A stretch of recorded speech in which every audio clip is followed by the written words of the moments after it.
By now, I'm sure you've got me pegged.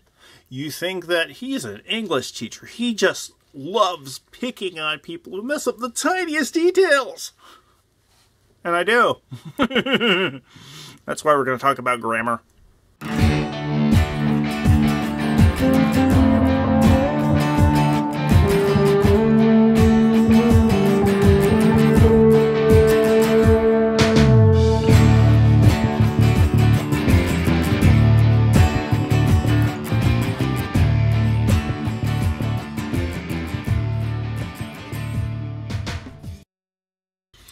Nah, seriously, there's a reason why I waited until this late in the semester before we really get into the whole grammar question.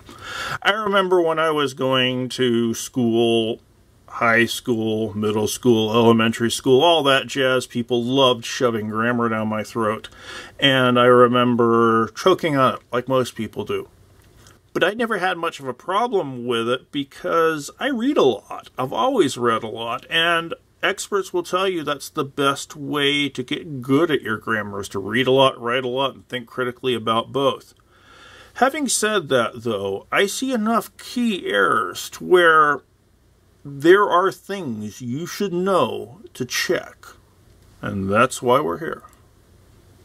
When Does Grammar Matter talks about the differences between a descriptive and prescriptive approach, I have a lot of sympathies towards the descriptive approach because it is important to note that there isn't just one correct way to do everything, and it depends on where you are. However, we do have a definite place. We are in the academic community. We're all scholars, and one of the things that scholars end up doing is they end up discussing things. When you end up discussing things, you need to be able to speak the same language, otherwise you just can't talk to each other and everything breaks down. So what are the big areas in academic grammar that we need to really think about? I'm not going to do a complete and utter overview of grammar at this point. You've had 12 years of high school, and anyway, the experts say the best way to really learn your grammar is to do a lot of reading and a lot of writing and to think critically about both. But there are issues that we need to touch on. So, the first biggest error is going to be structure errors. Sentence structure errors for the most part. Whether we're talking about comma splices, run-on sentences, or fragments. Those are the big things that can really stop us from understanding what the sentence is trying to say.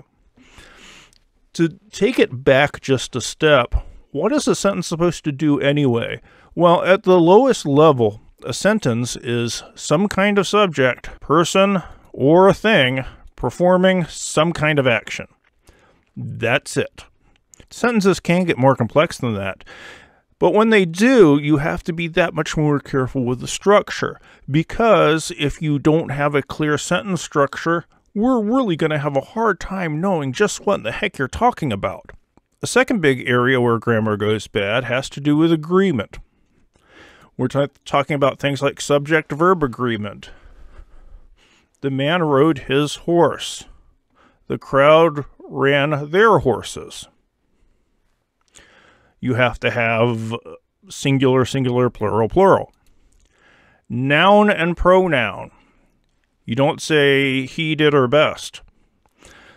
Noun and pronouns usually have a fairly rigid structure.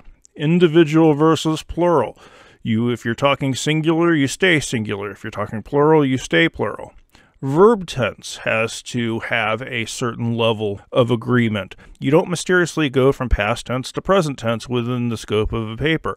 It is generally accepted that academic writing stays in past tense, with the exception of when you're using the present text to describe what a book does.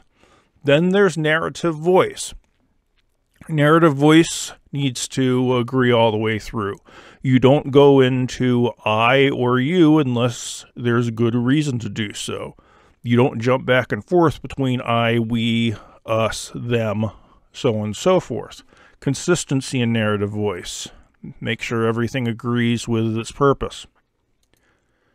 And when those things don't happen, it's very hard for us to discern the meaning when the words don't even agree with each other. Then we have modifiers. And you've heard of either misplaced modifiers or dangling modifiers. What's the difference between them? Well, really, who cares? But if you're a grammar nerd, it might be more interesting to know the difference between them, but let's just tell you what kind of errors you're going to see here. Eating like a pig, my cake was gone in seconds. This is a modifier error, because eating is supposed to be modifying the people who are eating it, not the cake. And literally, this does say that the cake was eating it. Kind of silly, huh? My kind of humor. When you get these things wrong, it just makes you look like an idiot. There's parallelism, and that involves making sure you're using the same types of verbs. Sasquatch enjoys taking long walks in the forest, playing with small woodland animals, and to devour wandering tourists. Non-parallel construction. And when you do errors in this way, the problem is it just makes you look like you're not really paying all that much attention and making stupid errors. The one, though, that drives me very crazy, it just kind of gets my blood boiling and makes it weird, has to do with sentences and how sentences are constructed. We talked about a subject performing some action. If we want to get official grammar terms, it's the subject and the predicate need to exist both in the same sentence. The subject is everything relating to the subject, and the predicate is everything relating to the action. Together, a normal sentence, the hero rescued the crowd. The hero, the subject. What did the hero do? Rescued the crowd. The crowd is modifying rescue. The problem comes when the subjectivity isn't clear. And this happens in things like this. The crowd was rescued by the heroes. Usually, it would just be the crowd was rescued, which is worse because then I have no idea who's doing the rescuing. But the actual subject is pushed way the heck in the back instead of being out front.